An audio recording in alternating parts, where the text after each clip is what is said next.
ഇവിടെ സൂചിപ്പിക്കേണ്ടായി വന്ദേ ഭാരതത്തെ സംബന്ധിച്ച്. എന്താ വരികളുടെ അർത്ഥം? രണ്ടു വരി എന്താ ചെല്ലാൻ പറ്റാത്തത്? 10 കൈകളിൽ ആയുധമേന്തിയ ദുർഗ നീയാണ്, താമരപ്പൂവിൽ വിഹരിക്കുന്ന ലക്ഷ്മി നീയാണ്, വിദ്യ നൽകുന്ന സരസ്വതിയും നീയാണ്, നിന്നെ ഞാൻ വന്ദിക്കുന്നു. ഇത് ഭാരതത്തിന്റെ ആധ്യാത്മിക അടിത്തറയിൽ നിന്നുകൊണ്ട് എഴുതിയതാ. അത് ഇവിടെ എവിടെയാണ് വർഗീയതയുള്ളത്? അത് പറ്റൂല. അതില് വർഗീയത ഉണ്ട്. വർഗീയത മാത്രമല്ല പ്രശ്നം, അതില് പിന്നെ താമര വന്നിട്ടുണ്ട്. താമര സംഖ്യകളുടെയാണ്, BJP-യുടെയാണ്. താമര നമുക്ക് പറയാൻ പറ്റൂല. അതുപോലെ പിന്നെ ലക്ഷ്മി വന്നിട്ടുണ്ട്, സരസ്വതി വന്നിട്ടുണ്ട്, വിദ്യ വന്നിട്ടുണ്ട്. ഇതൊന്നും പറ്റൂല. ഇതൊക്കെ സംഖ്യകളുടെ അല്ലേ. പിന്നെ വിദ്യാഭ്യാസവും സരസ്വതി ദേവി എന്നൊക്കെ പറഞ്ഞാല് വിദ്യാഭ്യാസത്തിന്റെ അല്ലേ. അതൊന്നും നമുക്ക് പറഞ്ഞിട്ടുള്ള പരിപാടികളല്ല അതൊന്നും. അത് മനസ്സിലായില്ലേ? അപ്പോൾ അതുകൊണ്ടൊന്നും നമ്മൾ പറയൂല. പ്രത്യേകിച്ച് താമര തീരെ പറയാൻ പറ്റൂല. അടുത്ത് മാറ്റണം. താമര മാറ്റിയിട്ട് നല്ല ചുമന്ന ഏതെങ്കിലും വേറെ പുഷ്പങ്ങളോ അങ്ങനെ എന്തോ പേരുള്ള ചെമ്പരത്തി പൂവാക്കിയാൽ മതി. അപ്പം അടിപൊളിയായിരിക്കും. ചുമന്ന നിറമുള്ള അല്ല റോസാപ്പൂവോ. എന്ത് ആളുകൾ ഈ വരിയിൽ എവിടെയാ വർഗീയത ഉള്ളത്? എന്ത് വർഗീയത ഉണ്ട് ഇതിനകത്ത്?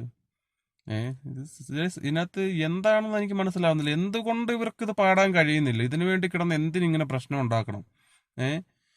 ആ 2 വരിയിൽ എന്താണ് പുള്ളി പറഞ്ഞോട്ട് എന്താണ്, എന്ത് വർഗീയതയുള്ളത്? ഇനിയിപ്പോ ഇമാർക്ക് കുരുപൊട്ടുന്ന താമര എന്ന് പറഞ്ഞത് കൊണ്ട്, താമര കേൾക്കുന്നോണ്ടാണോ? ലക്ഷ്മി, സരസ്വതി, ഹിന്ദുക്കളുടെ ദൈവം, ഹിന്ദുക്കളുടെ ദൈവങ്ങളാണല്ലോ ലക്ഷ്മി ദേവി, സരസ്വതി ദേവി. അതുകൊണ്ട് നമ്മൾ പറയൂല, പാടൂല. ഇനി അങ്ങനെയാണ് അവർ ചിന്തിക്കണേ. എന്താണെന്നാണ് ഇത്രയും പാടുന്ന ആളുകൾക്ക് പ്രശ്നമില്ല. ഇത് ഈ 2 വരിക്ക് എന്താണ് ഇത്ര പ്രശ്നം? മനസ്സിലാവുന്നില്ല. എന്താളുകളാന്നേ. വേറെ ഇതിന് പകരം വേറെ എന്തെങ്കിലുമൊക്കെ ആയിരുന്നെങ്കിൽ സുഖിച്ചേനെ, എന്നാ ചെല്ലായിരുന്നു. ഇതൊക്കെ എന്താ പറയുക?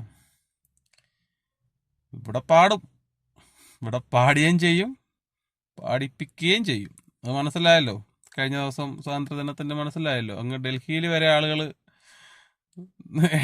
നിന്നത് പാടിയത് കണ്ടില്ല എല്ലാവരും.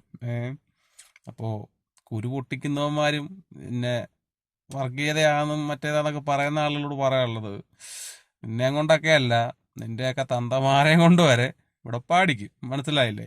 അപ്പോൾ അതുകൊണ്ട് ഒരുപാട് കിടന്ന് കുരു പൊട്ടി മറ്റേ ലഹള ഉണ്ടാക്കിയിട്ടൊന്നും ഒരു കാര്യമില്ല. രാജ്യം, രാഷ്ട്രം, അതാണ് വലുത്. അത് കഴിഞ്ഞ് മതി ബാക്കി എന്തും. അത്രേ ഉള്ളൂ.